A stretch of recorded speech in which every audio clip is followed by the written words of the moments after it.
Ganga versus मंगा।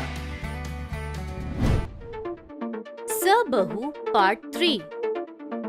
सुंदरम्मा उठकर परेशान बैठी नंदनी को देखकर, क्या हुआ, ऐसे क्यों बैठी है? ये दोनों कल रात से गए हैं सासू माँ, अब तक नहीं आए। मुझे डर लग रहा है। अभी तक नहीं आए? आओ देखते हैं। ऐसे बोलकर सभी लोग यहाँ वहाँ ढूंढते हैं।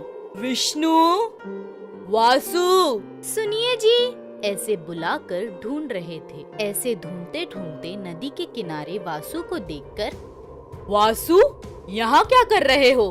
भाई कहाँ हैं?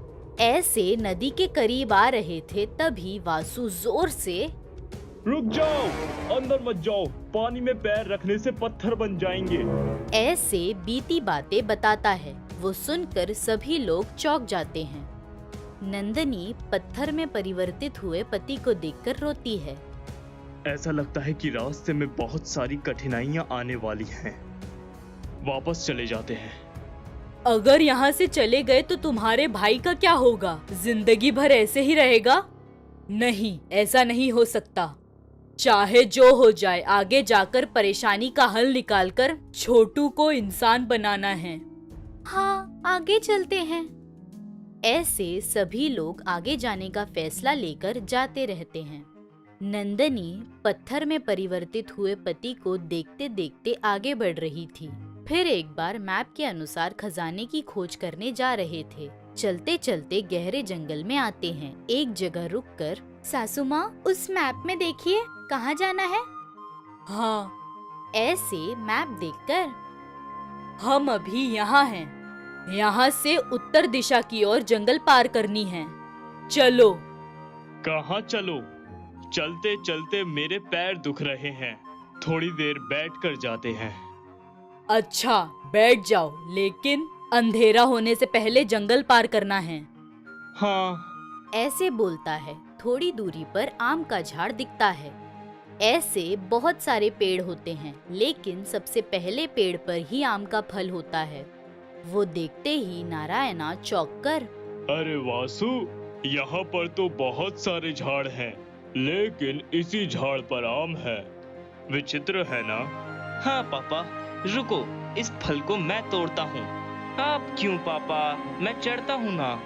झाड़ पर क्यों चढ़ना है? मैं मारता हूँ ना।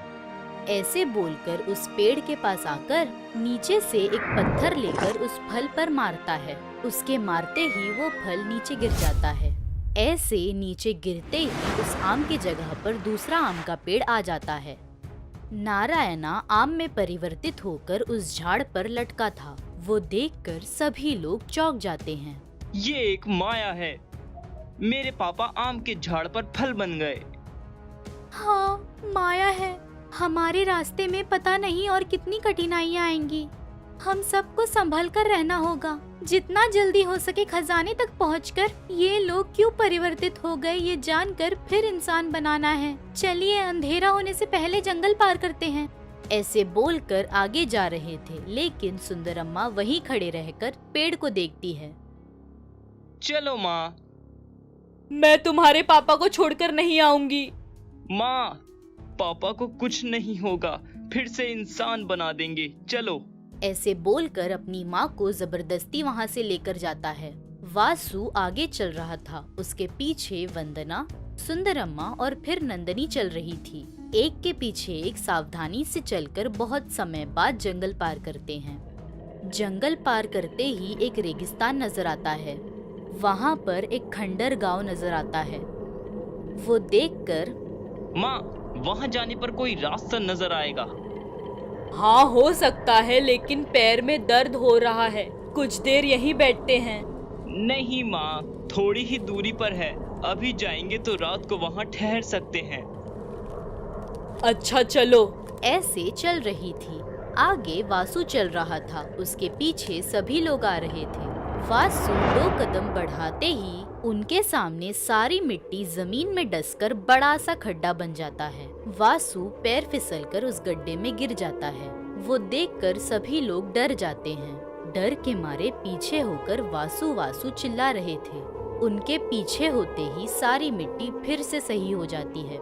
वो देखकर सभी लोग चौंक जाते हैं। वंदना वहीं पर बैठकर, सुनिए जी, आपके बिना हम आगे कैसे जाएंगे?